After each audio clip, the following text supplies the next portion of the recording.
You clicked on this because part of you has always wondered how ancient women handled the one thing that happened to half of humanity monthly. In parts of the ancient world, a girl's first period meant 5 days alone in the forest with only moss and silence. You are that girl now, sitting in the dark holding a fistful of damp moss, and your bathroom cabinet will never look the same. You would assume ancient women simply endured this in shame, hiding it as something dirty, something to survive quietly and never speak of at all. Actually, in many ancient cultures, the opposite was true, and menstruation was treated as sacred power, not filth, which changes everything about this story. Some tribes believed a bleeding woman held so much force that her presence alone could dull a spear or spoil a hunt before it began. Other cultures believed the exact opposite, that her blood carried healing, fertility, and protection strong enough to bless an entire harvest.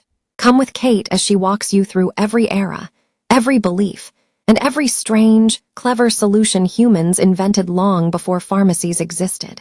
Deep in the last ice age, women packed cloth from softened hides, dried moss, and grass into simple wraps tied with sinew at the hip. Many hunter-gatherer groups believed menstrual blood carried a scent animals could detect from far away, so women stayed back from the hunt entirely. Archaeologists have found preserved moss padding in burial sites, absorbent enough to last through freezing nights without a single modern fiber involved. Here's the part historians still argue about, whether that hunting taboo was superstition or simply an early, practical form of scent control. Thousands of years later, that same instinct to separate blood from daily life would echo across nearly every civilization you're about to meet. In ancient Egypt, women rolled softened papyrus and used lint from linen sheets, folded and tucked to move freely through the day. Egyptian medical texts describe menstrual blood as something requiring careful attention, mixed into remedies for everything from skin to fertility complaints. One surviving medical papyrus lists a treatment using a woman's own blood, applied directly, believed to prevent future menstrual pain entirely. Now here's where it gets interesting.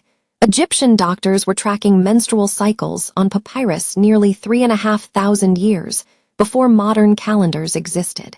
In ancient Greece, physicians credited with founding modern medicine still believed a woman's womb could physically wander through her body, causing illness. Wool, softened and wrapped around small wooden rods, gave Greek women an early version of what you might recognize as a tampon. Picture visiting a Greek physician for cramps, only to be told your organs were quietly drifting because you hadn't married or given birth yet. Turns out, the truth is even stranger. Some Greek texts prescribed marriage itself as literal medical treatment for menstrual pain and irregular cycles. That wandering womb theory would travel with Roman conquest, planting itself firmly into medicine for well over 1,000 years afterward. Roman women used wool padding too, but one widely read Roman scholar claimed menstrual blood alone could turn new wine sour on contact. That same writer insisted a bleeding woman could dull steel blades, blight crops, and kill bees simply by walking near a hive. Most people assume the opposite, that Roman science was advanced for its time, yet this belief was copied into texts for centuries without question. Imagine being blamed for a failed harvest or a swarm of dead bees, simply because of something your body did every month without asking. Meanwhile, in ancient Mesopotamia, women used wool and linen cloths, but were also required to leave shared living spaces during their cycle entirely. Mesopotamian law codes and temple records treated menstruating women as ritually impure, barred from entering temples until the bleeding fully stopped. One surviving cuneiform tablet lists separate cooking duties specifically for menstruating women, kept apart from food meant for religious offerings. Here's the detail nobody expects. This same isolation practice would resurface independently, thousands of miles away, in cultures that never made contact. In ancient India, Ayurvedic tradition treated the cycle as a time of rest, using herbal cloths and a strict pause from daily labor. Yet at the very same time, women were barred from temples, a contradiction between honoring the body and fearing what it produced. Every year at one temple in Assam, priests still celebrate a festival marking the earth goddess's own menstruation, as sacred and powerful. And once you know this, everything else makes more sense. The same blood feared in one region was worshipped as divine 3 states over. In ancient China, layered paper and cloth lined with ash gave women an early absorbent pad, changed and washed according to strict custom.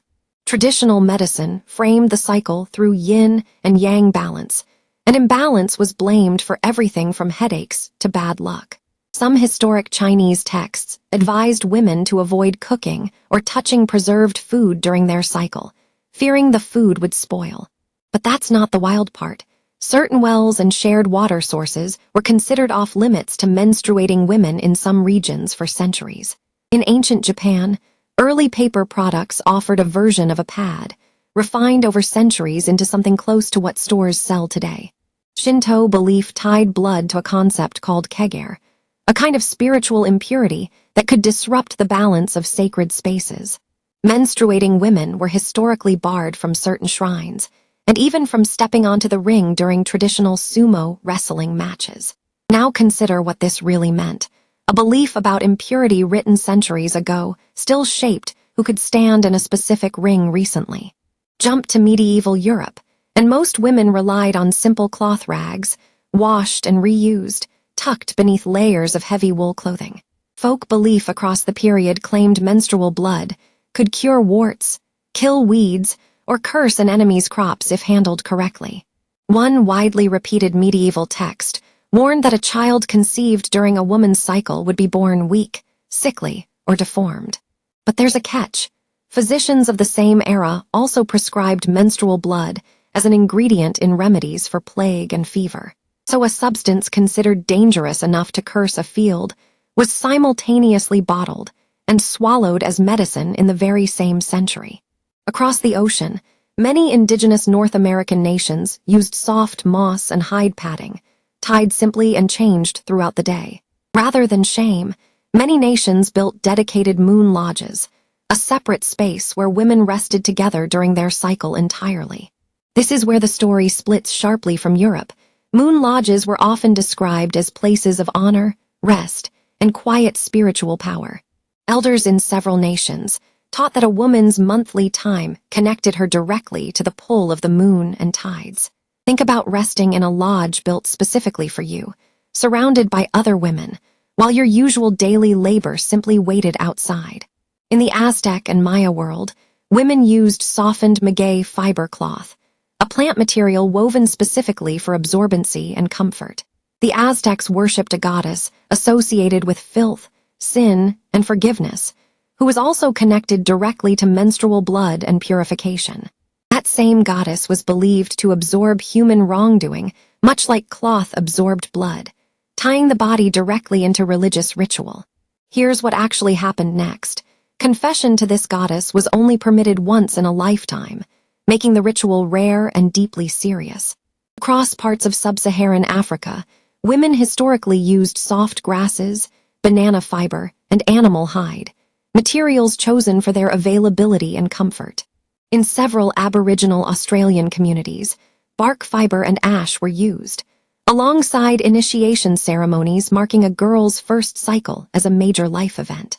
Some of these ceremonies involved days of teaching from older women, passing down survival knowledge, family history, and community responsibility all at once. Unlike the shame woven through much of European history, several of these traditions treated the first cycle as a milestone worth celebrating openly. Here's the twist most people never hear. Some of the harshest ancient practices around menstruation never actually ended. They just changed shape.